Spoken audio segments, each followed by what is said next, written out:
Go into your working folder and pick up colorgroups.ai. Let's get organized. Now, if you know anything about me, and if you do, that's probably kind of scary, but I like organization.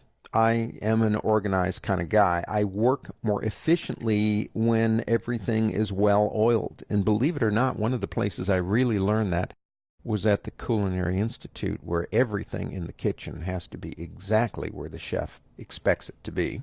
And I carried that into my studio, and I'm happy I did, because it really helps me. When I start a class for Infinite Skills, or I start working on a project for a client, the first thing I do, believe it or not, is I go into my studio and I clean it from top to bottom and organize everything, and then I go. It's just what I do. Everybody has their own level of organization, and you can't push your level on somebody else.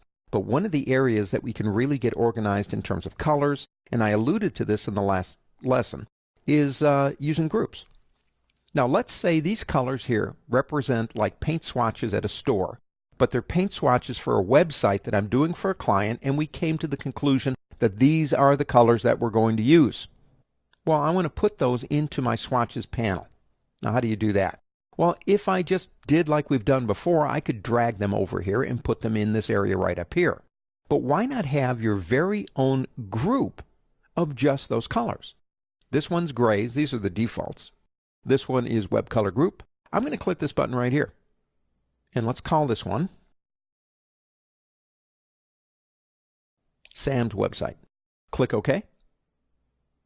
And there you go. Now, the easiest way to do it is something like this. You click it here, you drag it from here, and you drag it over here. Now, the reason I'm not clicking the new button is because it would probably put it right up here.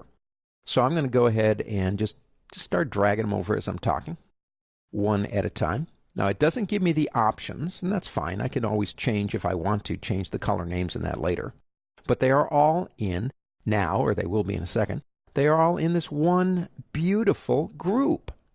Now, once you get a group established, you could, well, save a palette out with just that group in it. You could control what's inside of it. You know exactly where those colors are when you begin using them. And there you go. We've made Sam's Website Group. Now, if you come to this button right here, you can say Show Color Groups and get rid of everything but those groups. You could even click on these and delete them if you didn't want them anymore.